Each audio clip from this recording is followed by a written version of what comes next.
So now what we're going to be looking at is the idea of removal of a defender. Some people call this removing the guard. And it's a very, very powerful method to keep in mind as a possibility. It actually decides many, many games at beginner and even intermediate level. In fact, it's a common method that can be seen applied in games of all levels, and at the same time, it's very easy to miss this kind of an idea. So what do we mean when we say removing the defender or removing the guard? Well, let's take this very simple position here to illustrate. So white is up in exchange and of course is doing very well, but the strongest move he has in this position is not the immediately obvious move, say rook takes rook and exchanging, though this would be sufficient. The best move is in fact rook takes e5. Now, why that is because the bishop on e5 is defending the rook on b8. And white, if he plays rook takes e5, removes that defender and he can follow up the next move with rook takes rook. Now, it's important to notice that this tactic only works because of the king's particular placement here on e7, meaning that it's a check. Of course, if the king was on e6 or e8, it would be, the same situation. But let's imagine if the king had started here one square away. So let's set that up. Now, the move rook takes e5 would actually be a huge mistake because in the absence of a check, black can play rook takes rook on b1 instead, of course, of obliging white with f takes e5. So here, white actually has lost his material advantage. But in the original position, because it was a check, next move, rook takes rook. So this is an example of removing the guard. Let's take a look at a little bit more complicated of an example now. So here we have a position between Alexander Morozevich and Jan Smits, two strong grandmasters. And white has an extra pawn, but it's not clear at all if he will be able to convert this into a win. However, his opponent made a big mistake here. His opponent played the move knight to c4. The problem is that this knight is attacked by the white king and only defended once by the pawn on d5.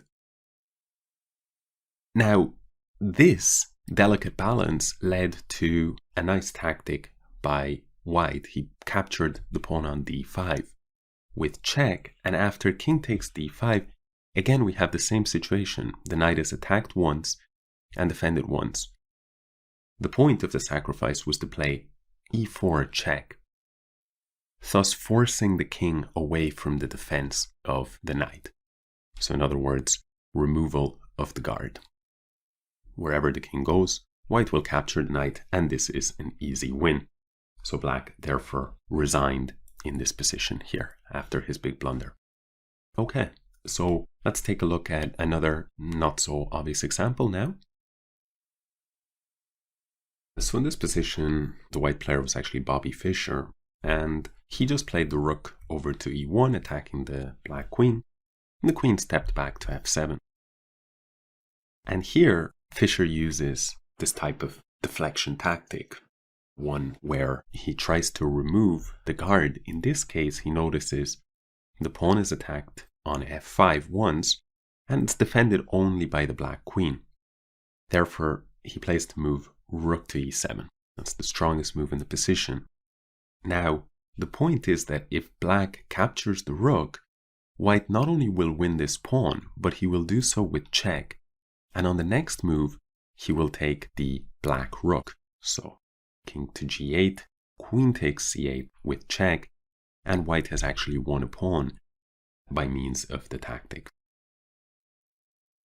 In fact, his opponent stepped away to g6, but the problem there was that white was able to simply capture this pawn on b7. So in either case, white wins a pawn with this move rook to e7. Okay, let's move on to another few examples now. And this position is taken, again, from a very, very high-level game. Top Vietnamese player with the white pieces. And here, he noticed that he's attacking this bishop once, and again, the bishop is only defended once. So he tries to find a way to remove the defender and finds the clever move bishop to d6. Now, there is no way for black to hang on to the defense of this bishop because the d7 square is controlled by the queen. If black were to capture this bishop, it would actually be a very big mistake. White would not take here, but instead would shift his attention to f7. He would capture on f7 with check, king takes bishop, and now rook takes queen. But that's a different type of tactic altogether. Black had nothing better to do than to play queen to e8, and after queen takes, rook takes, bishop takes b7, white had a very, very good position. So that is actually a useful one to keep in mind, because this idea of sacrificing a bishop and having the bishop being immune to be captured because of an X-ray is very, very common. And in this section on basic tactics on the whole, we examine such types of tactics in more detail. In this example, white found a very clever way of targeting the f7 point, which is being attacked once and only being defended by the knight. So white actually played the move knight to f5, which is a clever temporary sacrifice. The point is that the defender is being challenged. So if, for example, the defender goes to g8 to escape from this challenge, then white will take this pawn on f7 and will have simply obtained a winning position. Instead, black could, for example, defend the knight a second time, but here white would capture the knight, and again after rook takes, he would take this pawn on f7. In either case, he succeeded on removing the defender. Well, 1/8 after knight f5, black captures the knight. And here we see something very similar to what we saw in the Bobby Fischer game, which is a temporary sacrifice, in this case of a piece, only for it to be recovered with interest. So rook takes f7 is check, and there's nothing that black can do. Whatever he plays, let's say he goes king to d8, white will play rook takes knight, and he has won another pawn. Actually, this sequence of events is quite common when considering removing the defender.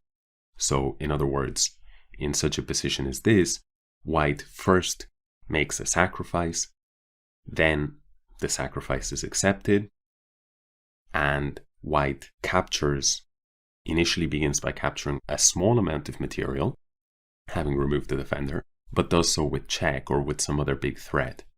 And then when black responds to that threat, he ends the sequence by winning back the original piece, or sometimes the original rook sacrificed, as we saw in the Fischer game. Okay, let's take a look at two more examples. Sometimes a defender can be removed, not so that you win another piece, but actually so that you gain access to a particular square that that piece was guarding. So in this case, we see that the black king is in the middle of the board. White would love to continue attacking it, maybe give a check on c5, but at the moment, the bishop on b4 is preventing that from happening. Therefore, white here correctly sacrifices an exchange by playing the move rook takes bishop on b4. And now after a takes b4, the point is that white will play bishop to c5 with check. And the game continued king e6, and now an amazing move, a quiet looking move, but rook to a1, simply creating a very strong threat of rook a6, where the king has nowhere to run. The game continued rook d6, black was forced to give back his material just to try and stop that threat. And again, that is very, very typical sequence of events. But after bishop takes d6, actually black had a big problem. He couldn't take on d6 with his queen, because if he did so, rook a6 would be a pin. So he took back instead with the king here, but after queen c6 check, king e7, rook a8, the position for black has collapsed because of the skewer on the rook on h8. So that was a really very nice example, again, with Magnus Carlsen playing the white pieces, just like in the last example. For the final example, I'm taking a game between Karpov and Kasparov in one of their famous World Championship matches. Now, in this game here, Kasparov was in a bad situation with the black pieces, and he played the move rook to a1 here, right? And this was not some sort of blunder, at least not an immediate blunder, because Kasparov had not only seen the possibility of rook takes rook, but in fact, this was his dream. Because if rook takes rook, then queen takes g4 would be checkmate. In fact, if you want to show off, then pawn takes g4 would actually also be checkmate. The point is that the knight on f1 is covering the two vital squares that the king could potentially move to. And that was the idea behind the move rook a1, to remove the defender of the pawn on g4. But the problem is that chess is a turn-based game, right? And so we must always consider what our opponent can do in their turn after we make such offers. And here Karpov ended the game immediately with the move queen takes g6 check. Problem is that now black must move his king. Let's say he goes to f8. And here, now, in fact, the move e6 is even stronger. But if white wishes, he can take this rook on a1. And the point is that the queen was defending on g4. I just wanted to show you this example so that you guys don't blame me when you go ahead and make some kind of sacrifice, like rook takes bishop, or here even more fancy rook a1 or knight to f5, all these moves that we've seen. And then suddenly your opponent has an unexpected response that foils your plans. That is a part of chess, and not just making combinations, but double checking them and making sure that they're tactically correct. And yeah, so keep that in mind. And just the final thing that I want to say is, when you're thinking about removing the defender, you should sort of be working backwards. So in this position here, white wants to capture on g4, but then he takes a step back and he realizes actually g4 is very well defended. And then he says, okay, can I remove one of the defenders? And that's how he came up with the move rook to a1. The big mistake, of course, was that he forgot about king safety. And then queen takes g6 simply ended the game on the spot. Probably this was something that happened due to time trouble. I don't think there's any other explanation for why someone like Garry Kasparov would make this slip. So, okay, that's it on this section, and I'll see you in the next one.